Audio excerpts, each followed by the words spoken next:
On the first day of kindergarten, my heart raced. I was just 5, about to be thrown into a world I knew nothing about, and I was terrified. But I found I was immediately welcomed to my class with open arms, and school soon established itself as a place filled with endless opportunity and new life. I came to know of the rare beauty found only in a school, a place where one's potential isn't determined by their previous knowledge or background, but by their desire to learn. My fear was replaced by love and comfort. It was in the 5th grade when my teacher sat us down to talk about guns.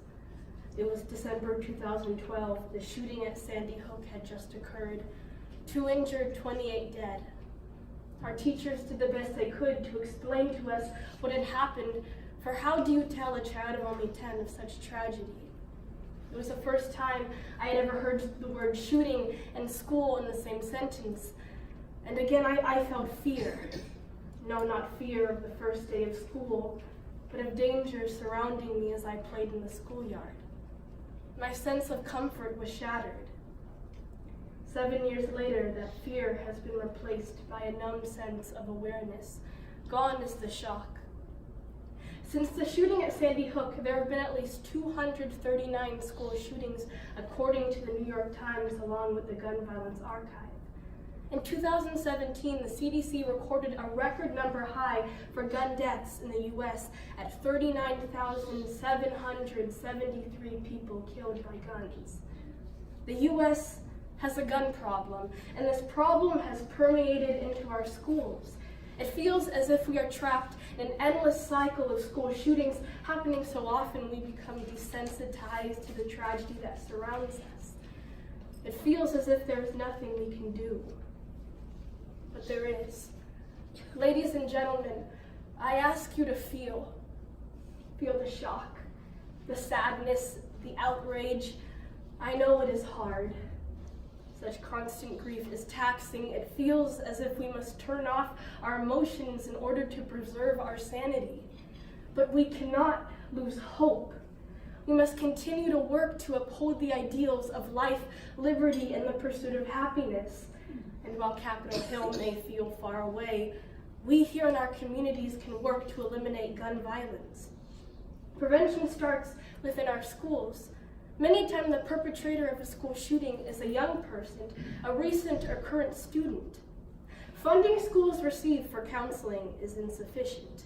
The American School Counselor Association recommends a counselor per every 250 students.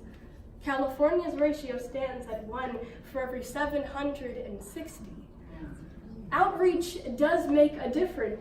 Schools in Los Angeles have seen high success from outreach by county mental health professionals, school staff, and law enforcement working together to identify students that pose potential threats to their school environment. This outreach does not come from a place of aggression or demonization of these at-risk students, but rather from the goal to help them receive the proper help and services they and their families deserve. We must work with our school boards in order to ensure this type of outreach is in all of our schools. We must also work to strive to teach our children proper social and emotional skills. Communication and conflict resolution can be used as vital skills for students not only to create connections with others, but instill in them empathy for those different from themselves. As well, communities can work to establish safe spaces for teens, such as teen centers, to provide them with a safe, nurturing, and compassionate environment designed to help them grow. And we can advocate. I'm proud to say I took part in my own community's March for Our Lives walkout, along with countless other students. We are all fortunate to live in communities where groups like the AAUW march alongside with us. We can turn our anger into action. We can walk. We can write to our congressmen and women. We can use social media to advocate. And we can vote.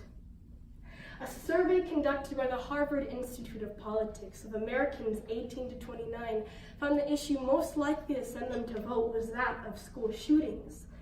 This movement in our country for better gun regulation is not a simple fad. Our recent midterm season saw record number highs for newly registered voters, 50,000 alone registered for the March for Our Lives activists. As well, election day saw the voter turnout for young people increase by 10%. My friends, just like any other member in the community, we students too want our voices heard. We want to see ourselves reflected in the decisions made by our elected officials, and the young people, the future, have spoken. We want to live, knowing our lives won't be cut short by an act of senseless violence.